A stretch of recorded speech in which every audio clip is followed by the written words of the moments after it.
Good evening, brothers. Good to see you again. మిమ్మల్ని అందరినీ మరొకసారి చూడడం చాలా సంతోషం. So we were talking about the Church of God. మనం దేవుని యొక్క సంఘం గురించి చెప్పుకుంటున్నాం. And we were talking about the body of Christ and the three qualities, the characteristics of the three qualities of the Church of God. మనం క్రీస్తు శరీరం గురించి మాట్లాడుకుంటున్నాం మరియు దేవుని యొక్క సంఘానికి ఉన్న మూడు లక్షణాలు, మూడు వైఖరుల గురించి మనం చెప్పుకుంటున్నాం. And we saw that church is a place of holiness, unity and sacrifice. కాబట్టి మనం సంఘం అనేది పరిశుద్ధతకి, ఐక్యతకి, త్యాగానికి అదొక చోటు అని చెప్పుకున్నాం. So three things should be there: holiness, unity and sacrifice. కాబట్టి అక్కడ మూడు విషయాలు ఉండాలి: పరిశుద్ధత, మరియు అక్కడ ఐక్యత, త్యాగము. So in order to have holiness and unity, there should be sacrifice. మరి అక్కడ పరిశుద్ధత, ఐక్యత ఉండునట్లుగా అక్కడ త్యాగం ఉండాలి. It is not the sacrifice of money and energy and time and all, which is also important. మరి త్యాగం చేయాల్సింది ఏదో డబ్బులు, సమయము, ఆరోగ్యము, బలం ఇవి మాత్రమే కాదు, అది ప్రాముఖ్యమే.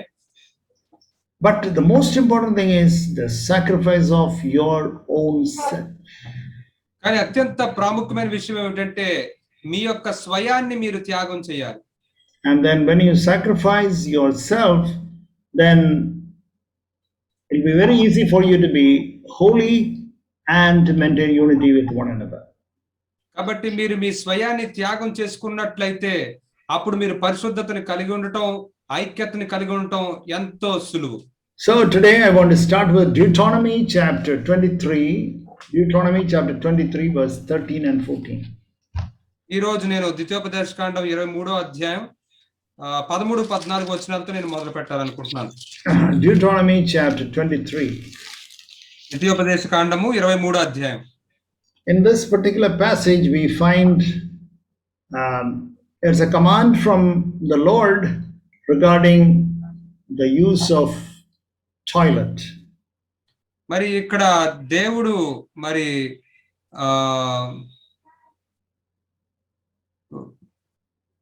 టాయిలెట్ ఓకే, మనం బహిర్భూమిలో విడిచే దాని గురించి దేవుడు ఆజ్ఞనిస్తూ ఉన్నాడు ఇక్కడ. It is a hygienic law. ఇది శుభ్రతకి సంబంధించిన నియమం. See, on the days of the Israelites, they never had any built-in toilets as we have now, but they'll be going to the field. మరి ఈ దినాల్లో మనం వెళ్తున్నట్లుగా మనకి బెడ్రూమ్లకి అంటగట్టుబడి ఉన్న బాత్రూమ్ లాంటివి వారు కలిగి లేరు. ఇజ్రాయెల్ ఆ దినాల్లో వారు బయటి స్థలాలకి వెళ్తూ ఉండేవారు.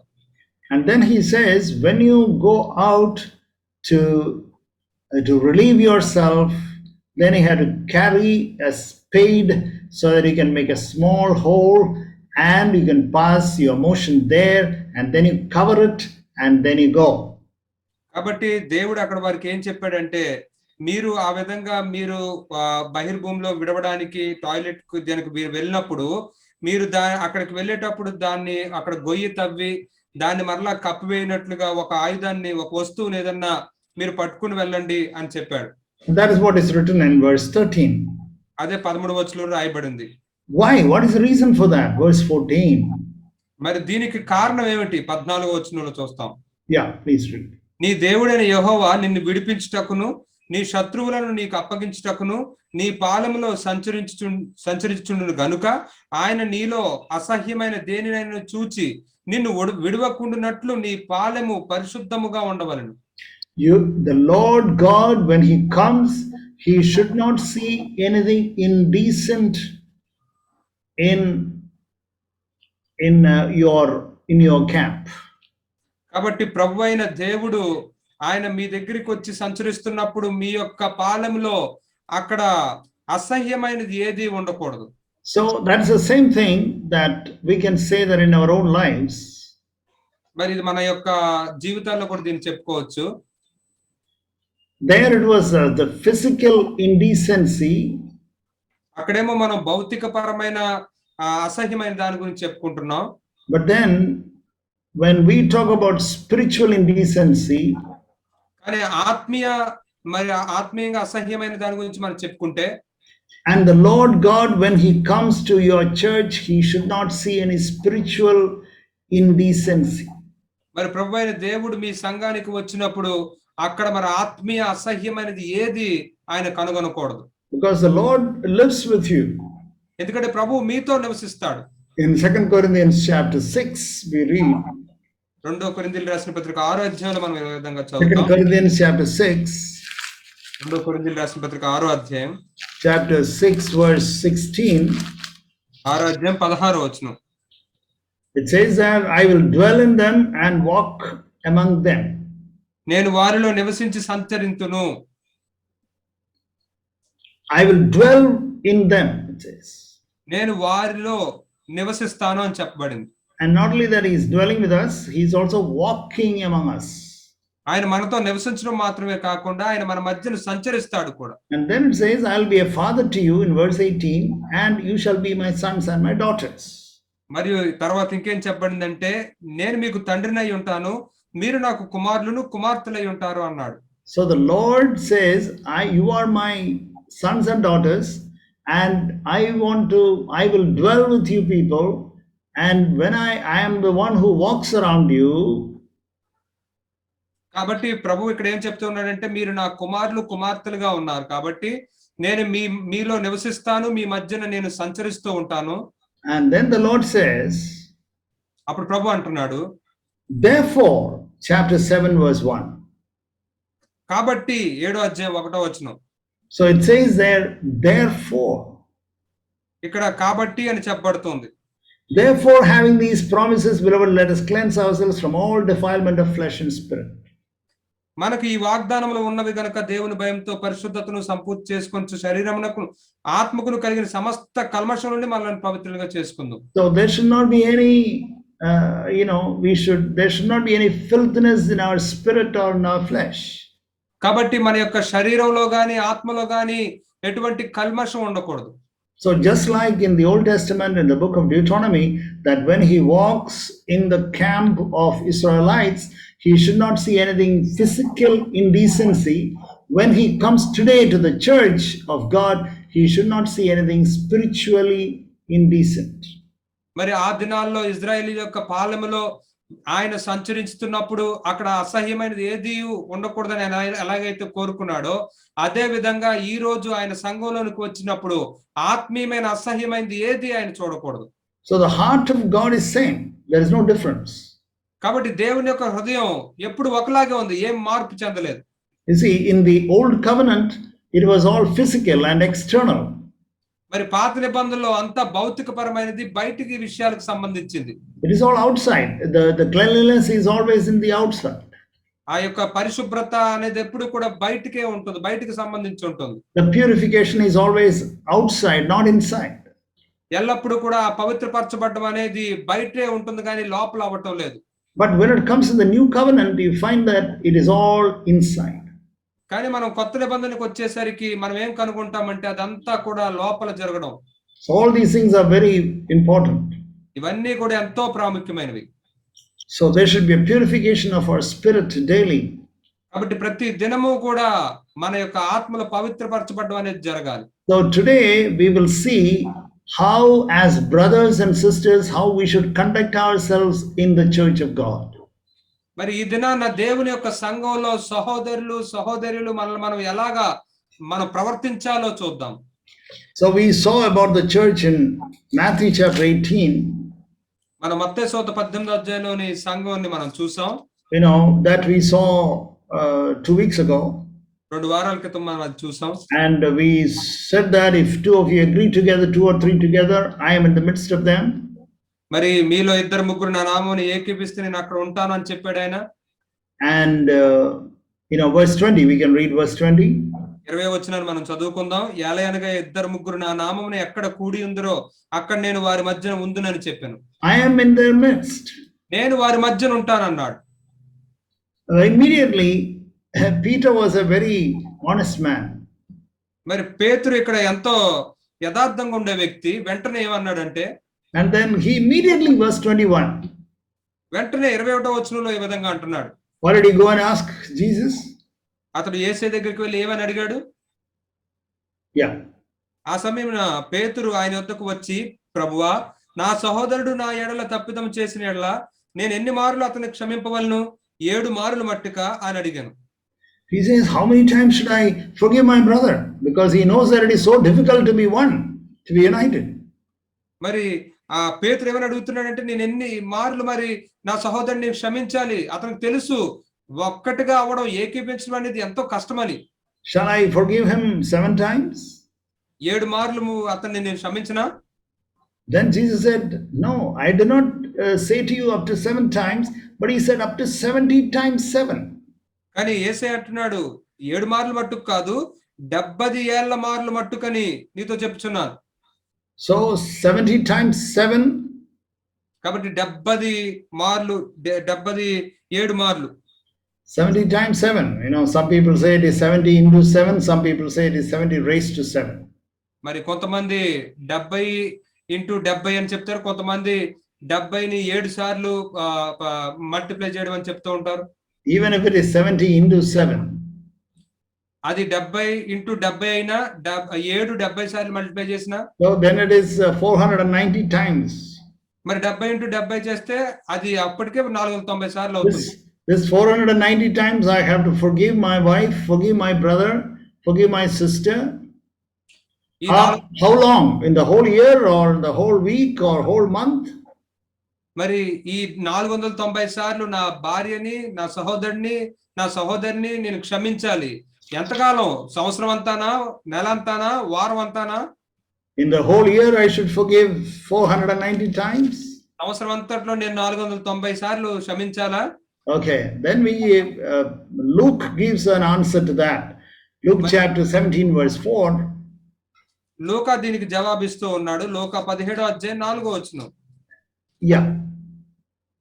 అతడు ఒక దినము 7 మార్లు నీ ఎడల తప్పిదము చేసి 7 మార్లు నీ వైపు తిరిగి మారు మనస్సు పొందితినని అని ఎడల అతని క్షమింపవలను.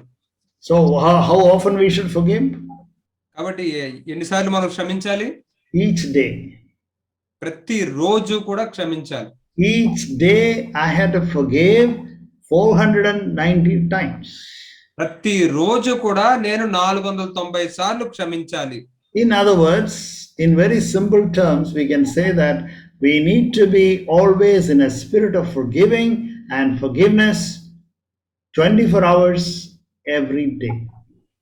ఇంకొక మాటలో, మనం సామాన్య మాటలో చెప్పుకున్నట్లయితే ప్రతి రోజు 24 గంటలు కూడా మనం ఎల్లప్పుడూ కూడా క్షమించే ఆత్మను మనం కలిగి ఉండాలి. So otherwise, if there is unforgiveness in the church, when the Lord comes for a walk, when the Lord looks from heaven, he will find something indecent and he will leave. మరి దేవుడు ఆయన సంచరించడానికి ఆయన పరలోకం నుంచి చూసినా, మరి సంఘంలో క్షమించలేని ఆ యొక్క విషయం ఉంటే ఆయన దాన్ని అసహించుకుంటాడు. I hope you understand that this unforgiveness is an indecent thing in the church of God. కాబట్టి దేవుని యొక్క సంఘంలో ఈ క్షమించలేకపోవడం అనేది అసహ్యమైనదని మీరు అర్థం చేసుకున్నారు అనుకుంటున్నాను. I am not talking about religious people who come and attend a particular meeting to get some points. I am not talking about such people. కూడికలకు వచ్చి కొన్ని విషయాలను ఏదో తెలుసుకోవడానికి వచ్చే మతానుసారులైన వ్యక్తుల గురించి నేను ఇక్కడ చెప్పడం లేదు. I am talking about the brothers and sisters who are loyal to the Lord and committed to the Lord and committed to one another in the church.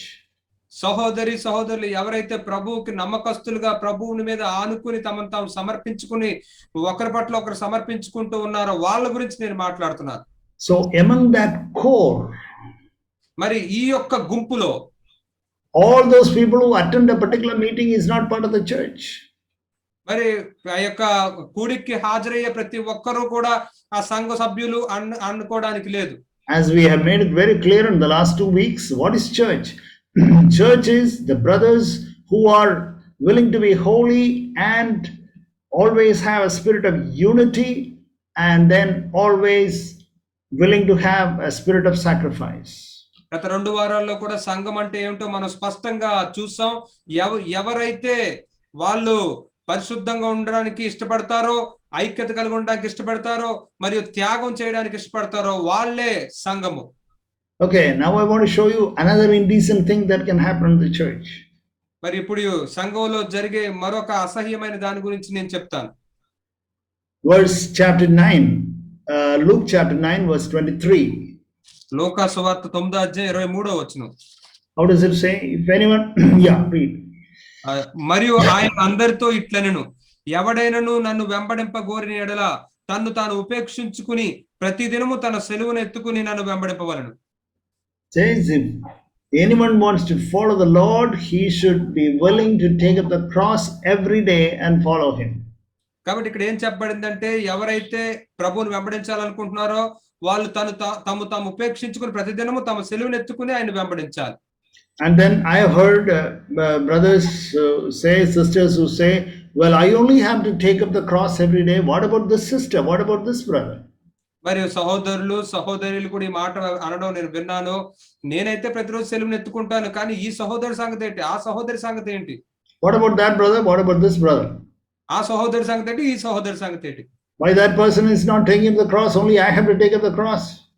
ఎందుకని ఆ వ్యక్తి సెలువును ఎత్తుకోవట్లేదు, నేను మాత్రం ఎందుకు సెలువును ఎత్తుకోవాలి? Always you are asking me to take up the cross and me to die and me to die, and why don't you ask the same question to another person? ఎల్లప్పుడు నేనే చనిపోవాలి, నేనే ఉపేక్షించుకోవాలి, నేనే సెలువును ఎత్తుకోవాలని చెప్తున్నారు, మరి ఆ వేరే వ్యక్తికి ఎందుకు మీరు చెప్పట్లేదు? That is indecent. అది చాలా అసహ్యమైన విషయం. That is indecency. అది అసహ్యమైనది.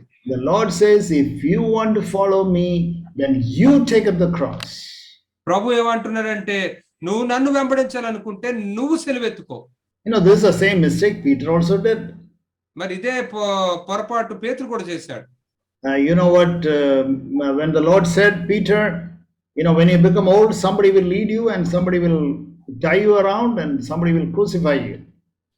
పేతురుతో ప్రభు అంటూ ఉన్నాడు, నువ్వు వృద్ధుడు అయినప్పుడు ఎవరో నీ చేతులు కడతారు, ఎవరో నేను తీసుకువెళ్తారు, ఎవరో నేను చంపుతారు అని చెప్పాడు. And you will be taken to a place where you never want to go.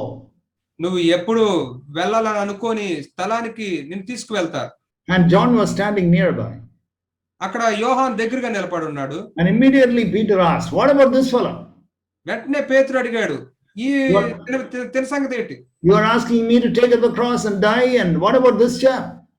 నువ్వేమో నన్ను సెలువును ఎత్తుకుని చనిపో అని చెప్తున్నావు, మరి ఈ వ్యక్తి సంగతి ఏంటి? Beloved brothers and sisters, please listen to this fantastic answer which the Lord gave. ప్రియ సహోదరి సహోదరులారా, దేవుడి ప్రభువు ఇచ్చిన ఈ అద్భుతమైన జవాబుని మీరు చూడండి. That you can read in John chapter 21. దాన్ని మీరు యోహాను సువార్త 21వ చదువుతారు. And then you know what he said? Peter, listen to me. If I want John to live forever, what is that to you? You follow me. యేసయ్య పేతురుతో ఏమంటున్నాడంటే, పేతురు, యోహాను ఎల్లకాలం అతను బతికే ఉండాలి, జీవిస్తుండాలి నేను అనుకుంటే నీకేంటి, నీకెందుకు, నువ్వు నన్ను వెంబడించు అన్నాడు. Why should you worry about that? దాని గురించి నువ్వెందుకు చింతిస్తున్నావు? You don't have to worry about that. You take up the cross and you follow my way. దాని గురించి నువ్వు చింతించొద్దు, నువ్వు నీ సెలువును ఎత్తుకుని నువ్వు నా మార్గంలో నన్ను వెంబడించు. And remember, brothers, you also have to understand that there is no command. It says, if anyone wants to follow me, make sure that all the others take up the cross. కాబట్టి ప్రియ సహోదరులారా, దీన్ని అర్థం చేసుకోండి. ఎవరైనా మీరు నన్ను వెంబడించాలి అని అనుకుంటే ఇతరులు కూడా సెలువును ఎత్తుకోవాలి అని ఆయన చెప్పలేరు. We don't have to tell that, okay, brother, you are not taking up the cross, you have to take up the cross. I don't have to do that. మనం ఏదో సహోదరుడా నువ్వు సెలువును ఎత్తుకోవట్లేదు, సెలువును ఎత్తుకో అని చెప్పాల్సిన అవసరం లేదు. I don't have to do that. నేను అది చేయాల్సిన అవసరం లేదు. What is my job? My job is to take up my cross. నా పని ఏంటంటే సెలువును ఎత్తుకోవడమే నా పని. That is my job. అదే నా పని. It is, if others are not taking up their cross, that is their problem. ఇతరులు వారి యొక్క సెలువుని వారు ఎత్తుకోకపోతే అది వారి యొక్క ఇబ్బంది. Okay, remember this always. Otherwise, the Lord will see indecency. కాబట్టి దీన్ని ఎల్లప్పుడూ మీరు గుర్తించుకోండి, లేకపోతే దేవుడు మీలో అసహ్యమైన దాన్ని చూస్తూ ఉంటాడు. And then we find something else, another indecent thing which the Lord can see in the church of God is written in 1 Peter chapter 4. మరి ఇంకొక విషయం దేవుని యొక్క సంఘంలో చూడగలిగే అసహ్యమైన విషయం ఏంటంటే 1 పేతురు 4వ అధ్యాయం. 1 Peter chapter 4 verse 17. 1 పేతురు 4వ అధ్యాయం 17వ వచనము. That is, it says, verse 17. Can you read that? తీర్పు దేవుని ఇంటి యొద్ద ఆరంభమగు కాలము వచ్చి ఉన్నది, అది మన యొద్దనే ఆరంభమైతే దేవుని సువార్తకు అవిధేయులైన వారి గతి ఏమవును? In other words, the judgment should start with the church of God. ఇంకొక మాటలో మనం చెప్పుకుంటే తీర్పు అనేది దేవుని యొక్క సంఘం దగ్గర నుంచి మొదలవ్వాలి. That means you should be willing to judge yourself first. అంటే దాని అర్థం నిన్ను నువ్వు విమర్శించుకోవడానికి, తీర్పు ఇచ్చుకోవడానికి నువ్వు మొదట సిద్ధంగా ఉండాలి. You should not say that why don't you judge yourself? నువ్వు నిన్ను నువ్వు ఎందుకు తీర్పు తీర్చుకోవు అని నువ్వు చెప్పకూడదు. You have to judge yourself. నిన్ను నువ్వు తీర్పు తీర్చుకుంటూ ఉండాలి. We should never say that. మనం ఎప్పుడు ఆ మాట చెప్పకూడదు. We have to judge ourselves. మనమే తీర్పు తీర్చుకుంటూ ఉండాలి. And we should not say that you have to judge yourself. మనం వేరే వ్యక్తితో నిన్ను నువ్వు తీర్పు తీర్చుకో అని నువ్వు చెప్పాల్సిన అవసరం లేదు. But rather we should be always willing to judge ourselves. కానీ మనం ఎల్లప్పుడూ మనం తీర్పు తీర్చుకోవడానికి సిద్ధంగా ఇష్టపడుతూ ఉండాలి. If we say that you have to judge yourself, then the Lord will see something indecent. కానీ నువ్వు వేరే వ్యక్తితో నువ్వు తీర్పు తీర్చుకోవాలని చెప్పినట్లయితే దేవుడు నీలో అసహ్యమైన దాన్ని చూస్తాడు. The Lord should never see anything indecent. ప్రభు ఎప్పుడూ కూడా ఆ అసహ్యమైనది నీలో చూడకూడదు. Usually what happens is, well, brother, you are always asking me to judge myself, but then what about the other brother? మరి సాధారణంగా ఏం జరుగుతూ ఉంటదంటే, సహోదరుడా ఎల్లప్పుడూ నన్ను తీర్పు తీర్చుకోమని నువ్వు చెప్తూ ఉన్నావు, కానీ ఆ సహోదరుడి సంగతి ఏంటి అంటారు. The other brother should judge himself, and then I will also judge myself. పలానా సహోదరుడు కూడా తను తీర్పు తీర్చుకోవాలి, అప్పుడు నేను కూడా నన్ను తీర్పు తీర్చుకుంటాను. Let him judge himself, and I will also judge myself. నన్ను తాను తీర్పు తీర్చుకునేవ్వండి, నేను కూడా నేను తీర్పు తీర్చుకుంటాను. Why are you asking me only to judge myself? ఎందుకని ఎల్లప్పుడూ నన్ను నేనే తీర్పు తీర్చుకోవాలని నా గురించి చెప్తూ ఉన్నారు. Beloved brothers and sisters, that means the Lord is seeing something indecent. You are not cleansing your spirit. కాబట్టి ప్రియ సహోదరులారా, ప్రభువు అసహ్యమైన ఏదో చూస్తూ ఉన్నాడు, నేను పరిశుద్ధపరచుకోవటం లేదు ఈ విషయంలో. So what is the mark of a man of God or a woman of God in the church of God? కాబట్టి దేవుని యొక్క సంఘంలో ఒక దైవజనురాలు యొక్క గుర్తు ఏమిటి? He will always examine himself and judge himself. అతను ఎల్లప్పుడూ తాను పరీక్షించుకుంటూ ఉంటాడు, తాను తీర్పు తీర్చుకుంటూ ఉంటాడు. He will always say, okay, what is the sin that I see in my life? అతను ఎల్లప్పుడూ కూడా నా జీవితంలో నేను చూసుకోగలిగే పాపం ఏమిటి? Is there any sin in my life? నా జీవితంలో ఎక్కడైనా పాపం ఉందా? Is there in this particular situation there was a misunderstanding, but is there anything which I need to judge myself and cleanse myself? ఈ పరిస్థితుల్లో ఏదన్నా నన్ను నేను తీర్పు తీర్చుకుని నన్ను నేను పవిత్రపరచుకోవాల్సింది ఏదైనా ఉందా అని తను పరిశీలించుకుంటూ ఉంటాడు. You know, our tendency always is to blame others and to put the blame on other people. మరి మనలో ఉండే ఒక విషయం ఏమిటంటే ఎల్లప్పుడూ మనం ఇతరుల్ని తీర్పు తీరుస్తాం, నిందించడానికి మనం ప్రయత్నిస్తూ ఉంటాం. You never see your sin. నీ పాపాన్ని నువ్వెన్నడూ చూసుకోవటం లేదు. And then when the Lord comes and you don't see your sin, your selfishness or your pride or your desire or your suggestion or your ego, if you do not see that in a particular situation and cleanse yourself, then the Lord will see something abomination. కాబట్టి ప్రభువు వచ్చినప్పుడు మరి నీలో ఉన్న నీ స్వార్థాన్ని, గర్వాన్ని, నీ కోరికని, నీ సలహా అనే దాన్ని, మరి దాన్ని నువ్వు చూసుకొని దాన్ని సరి చేసుకోకపోయినట్లయితే, పవిత్రపరచుకోకపోయినట్లయితే ప్రభువు నీలో అసహ్యమైనది చూస్తాడు. This is true in the family life also. ఇది కుటుంబ జీవితంలో కూడా నిజమే. You know, you always say that, oh, my wife made a mistake, or my husband made a mistake. ఎల్లప్పుడూ కూడా నా భార్య తప్పు చేసింది లేదా నా భర్త తప్పు చేశాడని చెప్తారు. The problem between us is always the quarrel always start by the other person. ఎప్పుడు కూడా ఈ గొడవలు ఎప్పుడు కూడా ఎలా మొదలవుతాయంటే ఆ అవతల వ్యక్తే తప్పు చేశాడని మొదలవుతూ ఉంటాయి. Yeah, you are the one who started. నువ్వే దీన్ని మొదలు పెట్టావు. And then but you don't see a reason within yourself. నువ్వే దీన్ని మొదలు పెట్టావు కానీ దీనికి కారణాన్ని నీలో నువ్వు చూసుకోవట్లేదు. And you feel that the other person has created the issue or created the problem. కానీ ఆ అవతల వ్యక్తే ఈ యొక్క పరిస్థితిని కారణం అయ్యాడు అని చెప్పి నువ్వు చెప్తూ ఉంటావు. But if you are willing to humble yourself, you will always see at least one issue where you made a mistake. మరి నిన్ను నువ్వు తగ్గించుకున్నట్లయితే మరి నువ్వు తప్పు చేసిన ఒక్క పరిస్థితిలోనూ నువ్వు చూడగలుగుతూ ఉంటావు. So when you have got a problem with the neighbors or with your wife or with another brother or with another sister, remember that there may be 90% mistake maybe with the other person, but 10% is with you. మరి నీ పొరుగు వారితో గాని, నీ భార్య లేదా నీ భర్తతో, నీ సహోదరితో ఏదన్నా ఇబ్బంది ఉన్నప్పుడు అవతల వ్యక్తి 90% తప్పు ఉండొచ్చు, కానీ నీలో కూడా ఒక 10% తప్పు ఉందని నువ్వు చూడగలగాలి. Sometimes it may be 99% you may be right. కొన్నిసార్లు 99% నువ్వు సరిగానే ఉండొచ్చు. But 1% you are wrong. కానీ ఆ 1% నువ్వు తప్పే. 99% the other person is wrong. Agreed. 99% ఆ అవతల వ్యక్తి కూడా తప్పే, ఒప్పుకుంటాను. At least 1% you are wrong, no? కానీ 1% అన్న నీలో తప్పు ఉంది కదా. Usually it is never like that. It is usually 50-50. ఎలా సాధారణంగా అలా ఉండదు, 50-50% ఉంటది. People, employees usually say that, oh, my boss is like that. My boss is useless. My boss is like that. మరి ఉద్యోగం చేసే వాళ్ళు ఏమంటారంటే నా యజమానుడు ఇలాగే ఉన్నాడు, నా యజమానుడు ఇలాగే ఉంటాడు, పనికిరానోడు అని చెప్తూ ఉంటారు. Yeah, true. The employer may be wrong and he may be unrighteous, all that. అది నిజమే, అతను తప్పు చేస్తూ ఉండొచ్చు, మరి న్యాయంగా ఉండకపోవచ్చు. But are you perfect? కానీ నువ్వు పరిపూర్ణుడువా? Are you perfect? Don't you also have some mistakes? May not be same mistake, but some other mistakes in your life. మరి నువ్వు పరిపూర్ణుడు కాదు, మరి నీలో కూడా పొరపాట్లు ఉంటాయి. అదే పొరపాట్లు కాకపోవచ్చు, వేరే పొరపాట్లు ఉంటాయి కదా.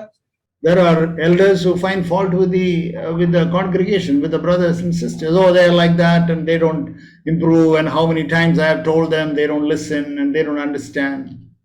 మరి సంఘ పెద్దలు ఎలా ఉంటారంటే వారి గుంపులో, వారి చర్చిలో ఉన్న వాళ్ళతోటి ఆ సహోదరులు ఎదగట్లేదు, వాళ్ళు ఎప్పుడు ఇలాగే ఉంటారు, వీళ్ళు ఎదగట్లేదు అని చెప్తూ ఉంటారు. Oh, how many times I have told him, brother, oh, he doesn't seem to improve.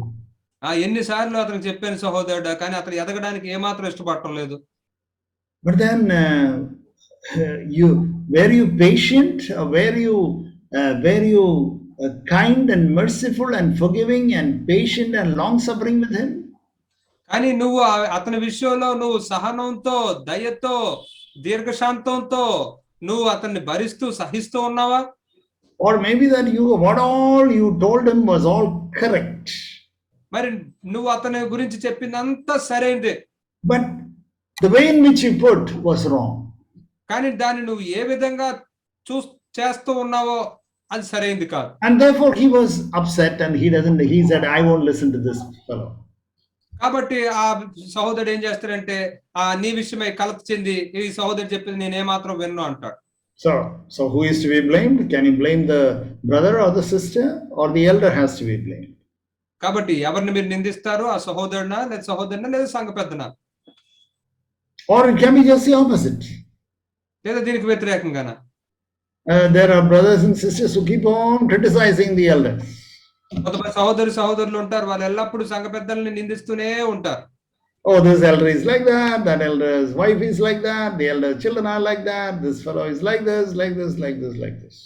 ఈ సంఘ పెద్ద అలాగున్నాడు, ఈ సంఘ పెద్ద భార్య అలాగుంది, సంఘ పెద్ద పిల్లలు అలాగున్నారు, ఈ సంఘ పెద్ద ఇలా ఉన్నాడు అలాగున్నాడు అంటూ ఉంటారు. So they even when they sit and have their lunch after the meeting at home, they sit and criticize the elder. మరి వాళ్ళు కూడిక అయిపోయిన తర్వాత వారు భోజనానికి కూర్చున్నప్పుడు కూడా వాళ్ళు సంఘ పెద్దని నిందిస్తూ ఉంటారు. Instead of fish fry, they have elders fry. చేపల వేపుడికి బదులుగా వారి సంఘ పెద్దల వేపుడు అనేది కలిగి ఉంటారు. So they fry and kill him. ఆయన వేపి ఆయన చంపేస్తారు. So we can say that, then we can ask those brothers, what about you? అప్పుడు ఆ సహోదరుల్ని మీ గురించి మీరు అడగచ్చు, నీ సంగతి ఏంటి? What about you? Are you perfect? Are you doing everything correctly? You are finding fault with your elders, but then are you perfectly all right? మరి నువ్వు నీ సంఘ పెద్దల్లో తప్పుల్ని కనుగొంటూ ఉన్నావు, మరి నువ్వేమైనా పరిపూర్ణువా, నువ్వు అన్నిట్లో సరిగానే ఉన్నావా? Blessed are the brothers who will judge themselves. తమ్మును తాము తీర్పు తీర్చుకునే సహోదరులు ధన్యులు. I have taken a decision in my life, and that has made my life happy. నేను నా జీవితంలో ఒక తీర్మానం తీసుకున్నాను. ఆ తీర్మానం నా జీవితాన్ని ఎంతో సంతోషంగా చేసింది. But for many years, I never understood this, though I understood it in my head. నేను దీన్ని నా యొక్క బుర్రలో అర్థం చేసుకున్నప్పటికీ కూడా అనేక సంవత్సరాలు నేను సరిగ్గా దీన్ని అర్థం I had చేసుకోలేదు. understood it in my head. We have to judge ourselves. We have to judge ourselves. అది కేవలం నా బుర్రలో మాత్రమే అర్థం చేసుకున్నాను. నన్ను నేను తీర్చిదిద్దుకోవాలని. Then one day the Lord opened my eyes. కానీ ఒకానొక దినాన ప్రభు నా యొక్క నేత్రాలు తెరిచారు. And it took years for this knowledge in my head to reach my heart. మరి ఈ యొక్క నా బుర్రలో ఉన్న ఈ యొక్క తెలివితేటలు నా హృదయానికి చేరడానికి అనేక సంవత్సరాలు పట్టింది. It took many years. అనేక సంవత్సరాలు పట్టింది. And I understood that it only made me miserable. మరి దాన్ని అర్థం చేసుకోకపోతే నేను నా జీవితం ఎంతో పాడైపోయింది. But when I understood to judge myself, whether at home or in the church or with the neighbors, and then I found that there is peace. కానీ ఎప్పుడైతే దీన్ని నేను అర్థం చేసుకోగలిగానో, నా హృదయంలో దీని చేత పట్టబడ్డానో, గృహంలో గాని, పొరుగు వారి దగ్గర గాని, సంఘంలో గాని, అది నా జీవితంలో సమాధానాన్ని తీసుకొచ్చింది. Or even with my own children. నా సొంత పిల్లల విషయంలో కూడా. Okay, let us go to another thing. ఇంకొక విషయం దగ్గరికి వెళ్దాం. In Ephesians chapter 5. ఎఫెసీయులకు రాసిన పత్రిక 5వ అధ్యాయం. And Ephesians chapter 5. ఎఫెసీయులకు రాసిన పత్రిక 5వ అధ్యాయం. Whenever we turn to Ephesians chapter 5, sisters think that, okay, brother is going to talk about wives submit to their husbands. మరి ఎఫెసీయులకు రాసిన పత్రిక 5వ అధ్యాయం తీయమని చెప్పగానే ఇప్పుడు సహోదరుడు మరి భార్యలారా మీ భర్తలకు లోబడి ఉండండి అని చెప్తారని అనుకుంటున్నారు. Yeah, many of the sisters would have thought that. Okay, we know what brother is trying to say. అనేక మంది సహోదరులు ఈ విధంగా అనుకుని ఉండొచ్చు. సహోదరుడు ఇప్పుడు ఏం చెప్పబోతున్నా మాకు తెలుసు. But in the church of God and in the home, there is a command which the Lord has given to us in chapter 5 of Ephesians verse 21. అయితే దేవుని యొక్క సంఘంలోను మరియు గృహంలో ఇంటిలో కూడా దేవుడు మనకు ఒక ఆజ్ఞనిచ్చి ఉన్నాడు. అది ఎఫెసీయులకు రాసిన పత్రిక 5వ అధ్యాయం 21వ వచనం. Please read, brother. క్రీస్తు నందలి భయముతో ఒకనికొకడు లోబడి ఉండుడి. Be subject to one another. ఒకనికొకడు లోబడి ఉండండి. And then it says, wives subject to your own husbands. ఆ తర్వాత అక్కడ చెప్పబడింది భార్యలారా మీ యొక్క స్వపురుషులకు మీరు లోబడి ఉండండి. But then before it says, you have to subject to one another. కానీ దానికంటే ముందు ఇక్కడ ఏం చెప్పబడిందంటే మీరు ఒకరికొకరు లోబడాలి. That means one brother has to submit to another brother. అంటే దాని అర్థం ఒక సహోదరుడు వేరే సహోదరుడికి లోబడాలి. That means a brother has to submit to the elders. అంటే దాని అర్థం సహోదరుడు సంఘ పెద్దకు లోబడాలి. And sometimes the elder has to submit to the members. కానీ కొన్నిసార్లు సంఘ పెద్ద సభ్యులకి కూడా లోబడాలి. I repeat. మరలా చెప్తున్నాను. The members in the church has to submit to the elders, and at times the elders also have to submit to the members in the church. మరి సంఘ సభ్యులు సంఘ పెద్దకు లోబడాలి.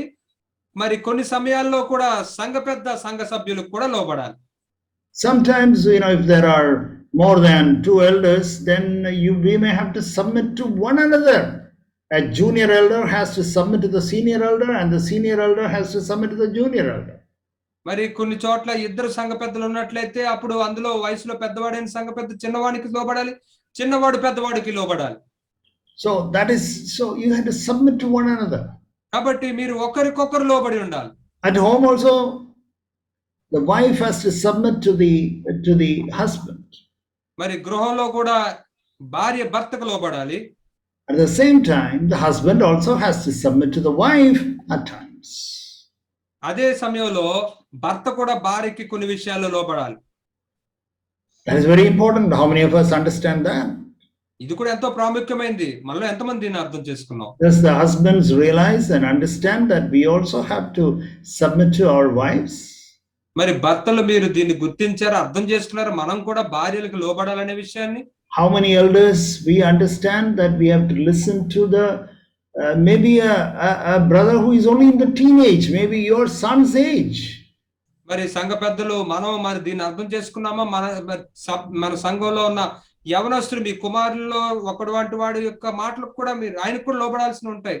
In certain things, even today, I had to listen to a brother who is only just 29 years. మరి ఈనాటికి కూడా కొన్ని విషయాల్లో 29 సంవత్సరాల వయసులో ఉన్న సహోదరుడికి కూడా కొన్ని విషయాలు నేను లోబడతాను. You know, in the morning, few of us took a decision regarding something. ఉదయకాలం మేము కొంతమంది ఒక దాని విషయమై నిర్ణయం తీసుకున్నాం. Then evening by about 5:30 he came home. This young brother came home. అయితే సాయంత్రం 5:30కి యవ్వన సహోదరుడు ఇంటికి వచ్చాడు. And then he told me that why the decision which we had made was wrong. అతడు వచ్చి మేము తీసుకున్న ఈ యొక్క నిర్ణయం ఎందుకు తప్పు అతడు చెప్పాడు. It is not anything to do with the spiritual matters or godliness. ఇది ఆత్మీయ విషయాలకో లేకపోతే దైవత్వానికో సంబంధించింది కాదు. But regarding some, construction of a building. అది ఒక భవనాన్ని నిర్మించిన విషయానికి సంబంధించి. But then I said, yes, brother, what you are telling is there is a lot of sense in what you are saying. అప్పుడు నేను అన్న, సహోదరుడు, అవును, నువ్వు చెప్పేదాని విషయంలో కొద్దిగా ఆలోచించాల్సింది ఉంది. Then I went with him and then I checked whether what he says is true. అప్పుడు నేను అతనితో కూడా వెళ్ళి అతను చెప్తుంది నిజమా కాదా అని నేను పరిశీలించాను. And then I appreciated him. Then I understood that what he was saying was 100% correct and what the decision which we had made was 100% wrong. అప్పుడు నేను అతన్ని మెచ్చుకుని నువ్వు చెప్పింది 100% సరైనది, మేము తీసుకున్న నిర్ణయం కూడా 100% తప్పు అని తెలుసుకున్నాం. Are you willing to submit to one another? కాబట్టి మీరు ఒకరికొకరు లోబడడానికి మీరు ఇష్టపడుతున్నారా? Or are you saying that, okay, I am the elders and we are the elders and we had about 15 minutes discussion and then we took the decision, and how can you are only just 29, 28-year-old, how can you come and tell us all this? No. కానీ దానికి బదులుగా మేము సంఘ పెద్దలు, మేము 15 నిమిషాలు మాట్లాడుకుని సంఘ పెద్దలు అందరూ కలిసి మేము నిర్ణయం తీసుకున్నాం, 29 సంవత్సరాల వయసు వాడు నువ్వు వచ్చి మాకు చెప్పడం ఏంటి అలా అంటున్నారా? వద్దు. So learn to submit to one another. కాబట్టి ఒకరికొకరు లోబడ్డం అనే దాన్ని నేర్చుకోండి. I can tell you so many examples where I had to submit to my brothers who are younger to me in age. సహోదరులు నాకంటే వయసులో చాలా చిన్నవాళ్ళు, యవనస్తులకి ఎన్ని విషయాలు నేను లోపడాలో అది నేను చెప్తూ ఉండగలను. And younger to me in age and experience and wisdom and all that. మరి వయసులో, జ్ఞానములో, అనుభవంలో, అన్నిటిలోను. But I had to listen to him. కానీ నేను వారు చెప్పేది వినాలి. Because regarding that particular matter, he knows more than I. ఎందుకంటే ప్రత్యేకంగా ఆ విషయంలో అతడు నాకంటే ఎక్కువగా తెలుసు. Are we humble or are we proud and say, okay, I won't listen to anybody, nobody should tell anything to me? మనం దీనులుగా ఉంటున్నామా, లేకపోతే మనం గర్విష్ఠులుగా ఉండి నాకెవరో చెప్పకూడదు, I know everything and I am the final decision maker here in this church.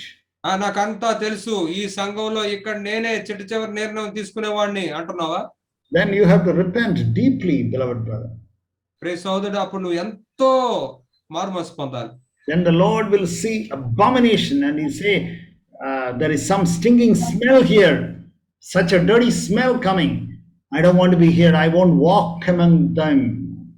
కాబట్టి అప్పుడు దేవుడు అటువంటి పరిస్థితి ఉంటే వచ్చి, ఇక్కడ ఎంతో అసహ్యమైనది ఉంది, ఎంతో మురికి వాసన వస్తుంది, వీరి మధ్యలో నేను నడవడానికి ఇష్టపడటం లేదని అంటాడు. Okay, then we can turn to Corinthians chapter 3.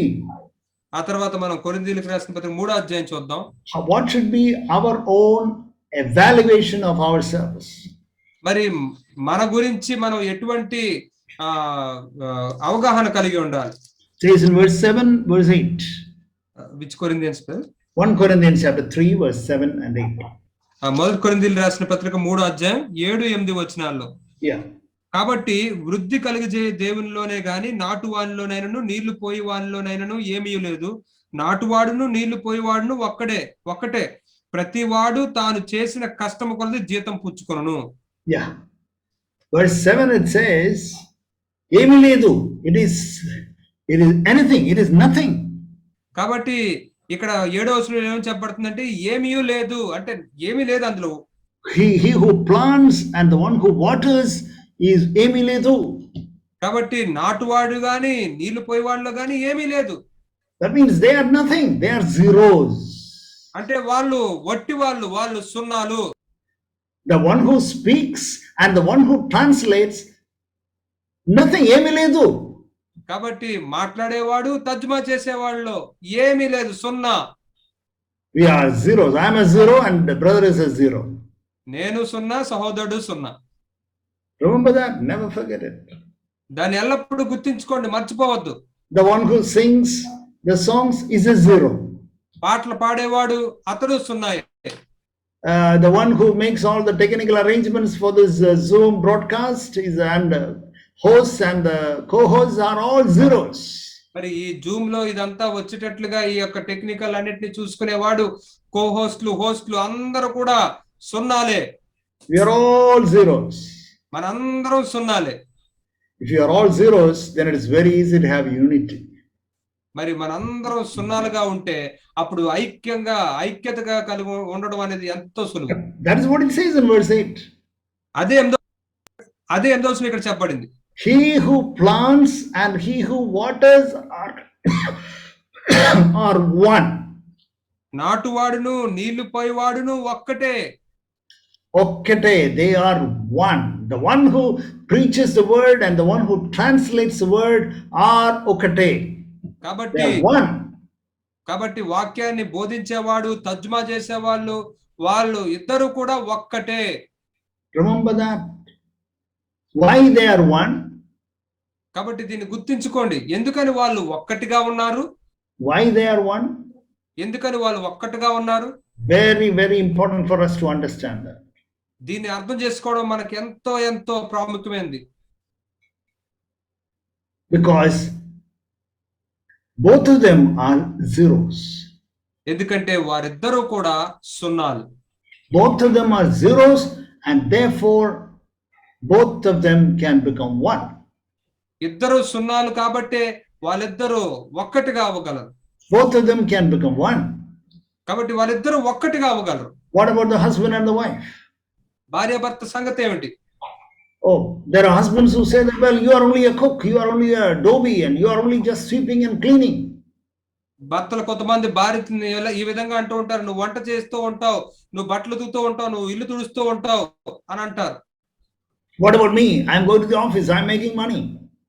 మరి నా సంగతి ఏంటి, నేను ఉద్యోగానికి వెళ్తున్నాను, ఆఫీస్కి వెళ్తున్నాను, డబ్బులు సంపాదిస్తున్నాను అంటారు. So you are not zero. కాబట్టి నువ్వు సున్నాగా లేవు. Only the wife is a zero. కేవలం భార్య మాత్రమే సున్నాగా ఉంది. Then how can you become one? అప్పుడు మీరు ఎలా ఒక్కటిగా అవ్వగలరు? You are making money, you are a zero. నువ్వు డబ్బులు సంపాదిస్తున్నావు కానీ నువ్వు సున్నాయే. But she is the one who cooks and cleans the house and keeps the house and takes care of children and washes the clothes and 101 things that she is doing which you are not aware of.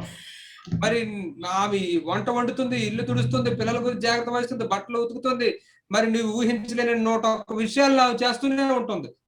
Somebody was telling me the other day that thank God for the lockdown, now only I understand how much my wife works at home.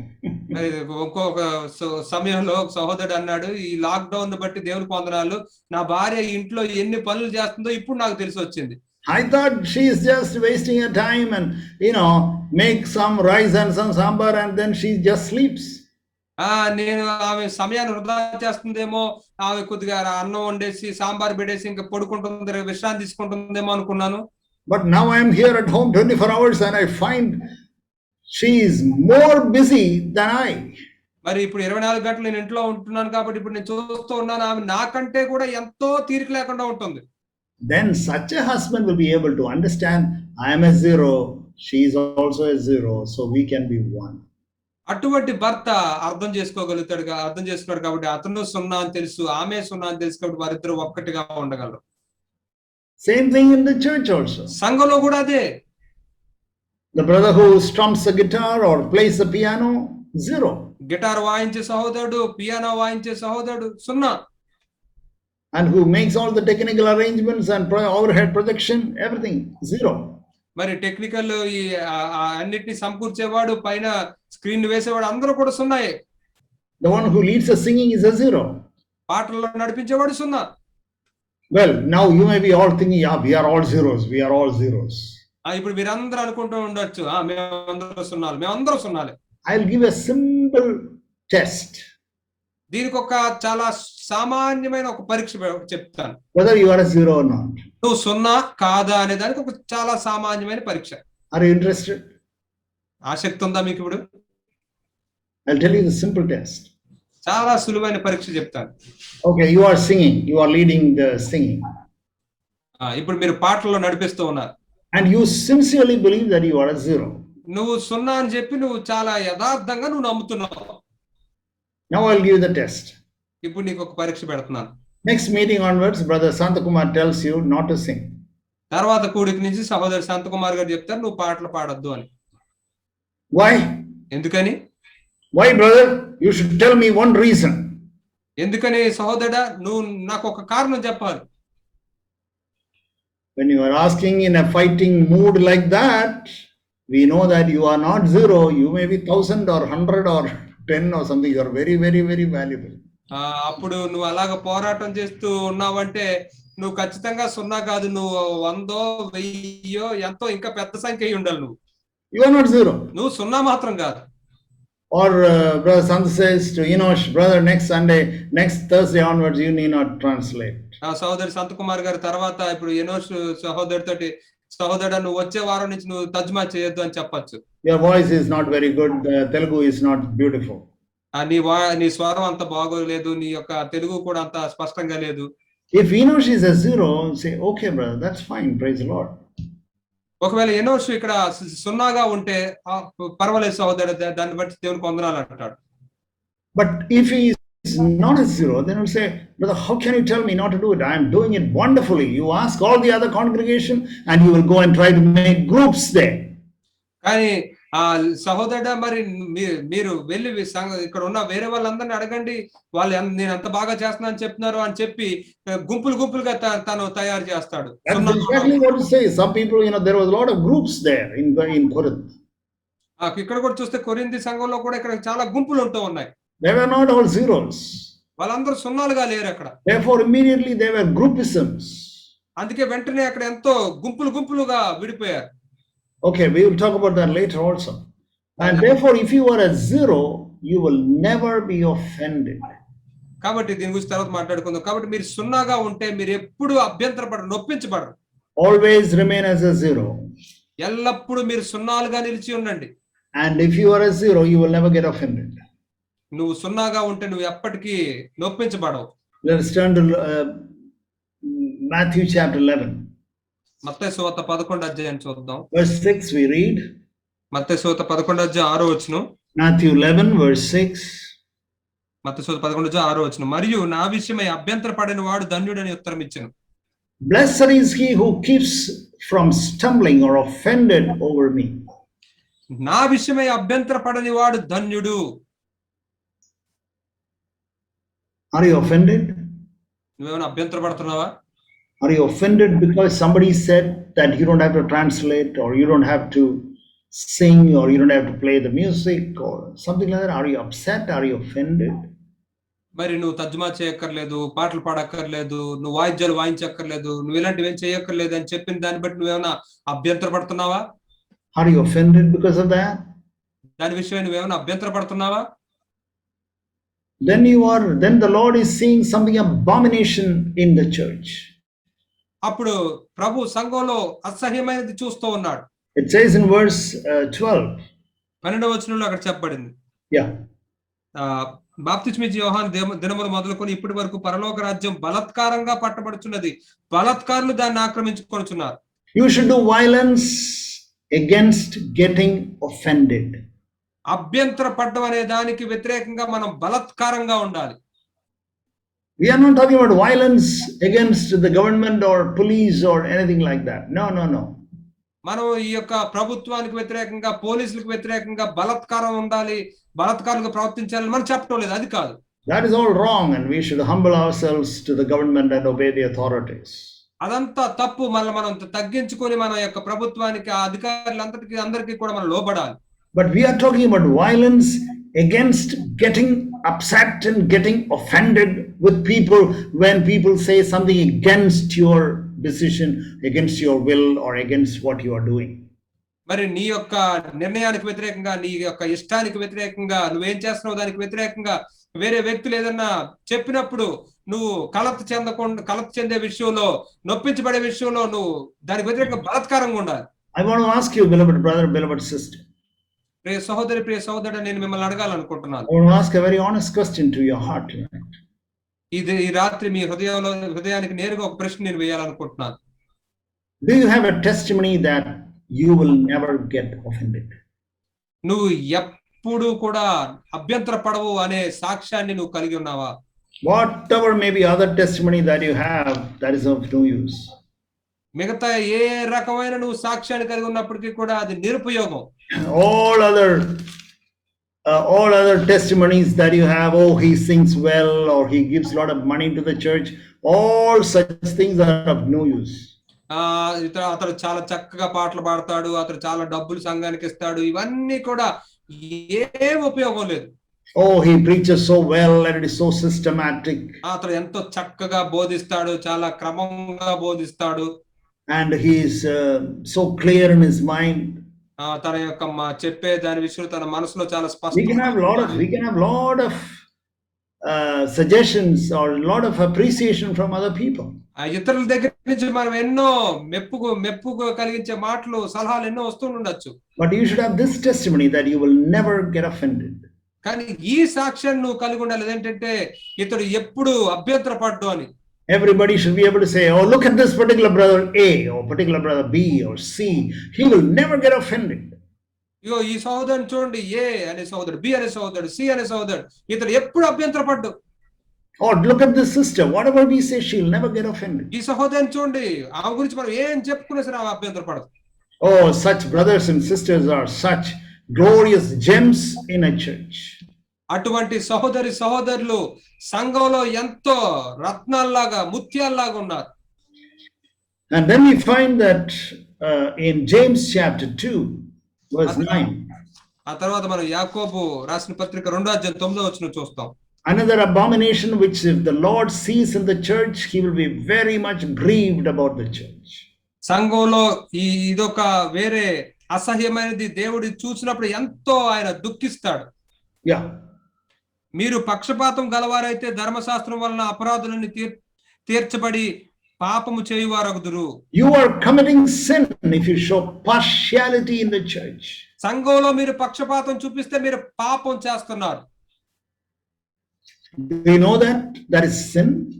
ఇది పాపము అని మీకు తెలుసా? When you show partiality to one child, you have got 3 children, let us say, and you show partiality to one because that one child is a boy child or girl child or good in studies or good in looks or she's fair, and you want to show partiality to that, you are committing sin. ఒకవేళ నీకు 3 పిల్లలు ఉన్నట్లయితే అందులో నీ పిల్లల్లో ఒకడు మగ పిల్లోడనో లేకపోతే ఆడపిల్లనో లేకపోతే బాగా చదువుతున్నాడనో లేకపోతే చూడచక్కనగా ఉన్నారనో నువ్వు పక్షపాతం చూపిస్తే నువ్వు పాపం చేస్తున్నావు.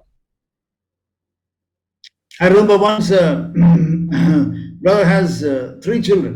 నాకు ఒకసారి జ్ఞాపకం ఉందో, సోదరికి 3 పిల్లలు ఉన్నారు. And he will always keep his profile picture as his one child. అతను ఎల్లప్పుడూ కూడా ఒక బిడ్డనే ప్రొఫైల్ పిక్చర్ లా పెట్టుకుంటూ ఉంటాడు. And then I asked him, why are you doing this? అప్పుడు నేను అతన్ని అడిగాను, నువ్వు ఎందుకని ఇలా చేస్తున్నావు అని. Oh, and he said, it's just like that and all that. అతను అన్నాడా, ఏదో అలా చేసేస్తూ ఉన్నాను అన్నాడు. I said, you are putting different pictures of that one child. నువ్వేమో ఆ యొక్క నీ బిడ్డల్లో ఒకరి గురి విషయానికి రకరకాల ఫోటోలు పెడుతున్నావు అతని గురించి. I have never seen any other child in your profile picture. వేరే ఆ యొక్క బిడ్డకు సంబంధించిన పిక్చర్స్ ఎప్పుడు కూడా నేను ఈ ప్రొఫైల్ లో చూడలేదు. And then I hope that he would have sought the Lord and then he got light and he removed it and then it is something else. మరి ఆ తర్వాత అతడు దాని విషయంలో వెలుగు పొందుకొని ప్రభు దగ్గర అతడు వేచి ఉండి తర్వాత దాన్ని తీసేసి వేరే పెట్టుకున్నాడు. I said, never show partiality. You are committing sin. నేను చెప్పాను, నువ్వు ఎప్పుడు పక్షపాతం చూపించద్దు, నువ్వు పాపం చేస్తున్నావు. The same thing happens in the church also. సంఘంలో కూడా అదే జరగచ్చు. You are educated, another person is educated. నువ్వు చదువుకున్నావు, వేరే వ్యక్తి కూడా చదువుకున్నాడు. You belong to a particular caste and the other person also belongs to the same caste, and you want to have more fellowship and acceptance and you form a group or a clique. మరి నీదో ఒక కులం, ఆ అవతల వ్యక్తిది కూడా ఒక కులమే, ఇద్దరిది ఒక కులం కాబట్టి మీరు కలిసి ఒక గుంపుగా అలా తయారవుతూ ఉంటున్నారు. That is wrong. అది చాలా తప్పు. It says in Romans chapter 2 verse 11. రోమీయులకు రాసిన పత్రిక 2:11 ఈ విధంగా చెప్పబడింది. There is no partiality with God. దేవునిలో పక్షపాతం లేదు. You want to be like to have the character of God more and more and more? మరి దేవుని ఉండే వ్యక్తిత్వాన్ని, వైఖరి నువ్వు ఇంకా ఎక్కువగా కనుగొనాలనుకుంటున్నావా? God has zero partiality. దేవునికి సున్నా పక్షపాతం. At home towards children, in the church also towards certain people. ఇంటిలో పిల్లల విషయంలో, సంఘంలో కొంతమంది వ్యక్తుల విషయంలో, of people who can speak your language or who can speak English well or who are highly qualified because you are qualified, or who are not qualified because you are not qualified. నీలాంటి భాష మాట్లాడే వాళ్ళు, లేకపోతే నీలాగా చదువుకుని నీ స్థాయిలో ఉన్న వాళ్ళు, లేదా నీలాగా చదువుకోని వాళ్ళు, అటువంటి వాళ్ళతోనే నువ్వు కలిసి ఉండవు. I have seen in the church there are people who are partial towards poor. నేను సంఘంలో చూశాను, పేదవారి పట్ల పక్షపాతం కలిగి చూపించే వారిని. Do you know that that is also sin, that you cannot be partial to poor people? మీకు తెలుసా అది కూడా పాపమని? మీరు కేవలం పేదవారి పట్లే మీరు మనసు కలిగి ఉన్నట్లయితే that is also partiality, and God calls it as sin. అది కూడా పక్షపాతమే, దేవుడు దాన్ని పాపం అని పిలుస్తున్నాడు. Okay, I want to show to when you have got partiality in your life, మరి ఎప్పుడైనా మీ జీవితంలో పక్షపాతాన్ని మీరు కలిగి ఉంటే, then God will see abomination in the church of God. అప్పుడు దేవుని యొక్క సంఘంలో హేయమైనది, అసహ్యమైనది చూస్తాడు. Then it will be very bad and God will leave the church. అది ఎంతో విచారించదగిన విషయం, ఎందుకంటే ప్రభువు ఆ యొక్క సంఘాన్ని విడిచి వెళ్ళిపోతాడు. 1 Corinthians chapter 3 verses 3 and 4. మొదటి కొరింథీయులకు రాసిన పత్రిక 3:3-4 వచనాలు. మీలో అసూయయు కలహమును ఉండగా మీరు శరీర సంబంధులై మనుష్య రీతిగా నడుచుకునే వారు కారా? ఒకడు నేను పౌలు వాడను, మరి ఒకడు నేను అపోలు వాడను అని చెప్పినప్పుడు మీరు ప్రకృతి సంబంధులైన మనుషులు కారా? This is related to the soulish attachment we can have to people. ఇది దేనికి సంబంధించిందంటే, మనం వేరే వ్యక్తులతో చాలా భావోద్వేగాలతో కలిగి ఉండే సంబంధానికి సంబంధించింది. Soulish attachment to certain brothers. కొంతమంది సహోదరులతో భావోద్వేగంతో కొన్ని సంబంధాలను కలిగి ఉండటం. Because that person may be poor, ఆ వ్యక్తి బహుశా పేదవాడై ఉండొచ్చు, or that person may belong to my caste, లేదా ఆ వ్యక్తి నా కులానికి చెందినవాడై ఉండొచ్చు. And a soulish, a human attachment, it is not a spiritual attachment. ఇది చాలా భావోద్వేగాలకి లేదా మానవపరమైన సంబంధం కానీ ఆత్మీయమైన సంబంధం కాదు. Yeah, then I want to show 1 Peter chapter 4 verse 15. ఆ తర్వాత మొదటి పేతురు రాసిన పత్రిక 4:15 వచనాన్ని చూపిస్తాను. It says, by no means do not be the final word, it says, a troublesome meddler. That means do not be a busybody in other people's matters. ఆ 15వ వచనం చివరిలో మనం చూస్తే, పరుల జోలికి పోవాడుగా, వేరే వాళ్ళ విషయాలు తలదూర్చేవాడుగా నువ్వు ఉండొద్దు. Brothers and sisters, it is very important that in the church we give freedom for everybody. సహోదరులారా, సంఘంలో ప్రతి ఒక్కరికి అక్కడ స్వేచ్ఛ ఇవ్వబడుతుంది. Where they should send their children to school, that is their problem, not your problem. వాళ్ళు వారి యొక్క పిల్లల్ని ఏ స్కూల్కి పంపించాలనేది అది వారి విషయం, అది నీ సంబంధించిన విషయం కాదు. What work they should take up, that is their job and not your job. వాళ్ళు ఏ పని చేయాలనేది అది వారికి సంబంధించిన విషయం, అది నీకు సంబంధించిన విషయం కాదు. Whether he should go for higher studies or he should go for work, that is his decision, not your decision. అతను ఇంకా ఉన్నత చదువులు చదవాలా, లేకపోతే అతను ఉద్యోగానికి వెళ్ళిపోవాలా అనేది అతని నిర్ణయం, అది నీకు సంబంధించింది కాదు. Only one thing is important in the church, that is sin. సంఘంలో ఒకే ఒక విషయం ప్రాముఖ్యమైనది, గమనించాల్సింది పాపము. If that person is committing sin, then warn him, then call him. ఆ వ్యక్తి పాపం చేస్తూ ఉన్నట్లయితే అతన్ని హెచ్చరించండి, అతన్ని పిలవండి. Brother, this way if you are going, you are committing sin and it is not good. Then you can warn him.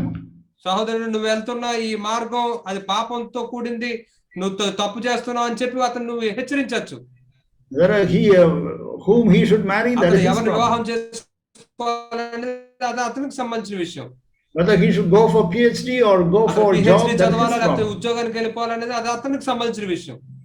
Whether he should buy a sari or whether she should buy a sari of 1,000 rupees or 10,000 rupees, that is her problem. అతడు 1000 రూపాయలు చీర కొనాలా లేకపోతే 10,000 రూపాయలు చీర కొనాలా అనేది అతనికి సంబంధించిన విషయం. So let us not get into things like this which doesn't concern us at all. Never be a busybody in other people's matters. కాబట్టి మనకు సంబంధించని ఇటువంటి విషయాల్లో ఎన్నడూ కూడా మనం తలదూర్చకూడదు. మనం వేరే వాళ్ళకి సంబంధించిన విషయాల్లోకి వెళ్ళొద్దు. How many shirts you should have? That is your ఎన్ని problem. చొక్కాలు నువ్వు కలిగి ఉండాలి, అది నీకు సంబంధించిన విషయం. That is not my problem. నాకు సంబంధించిన విషయం కాదు. Never be a busybody in other people's matters. వేరే వాళ్ళకి సంబంధించిన విషయాల్లో ఎప్పుడు మనం తలదూర్చుకుని తీరిక లేకుండా మనం ఉండకూడదు. Lot of gossip and backbiting and lot of problems happen in the church because of this.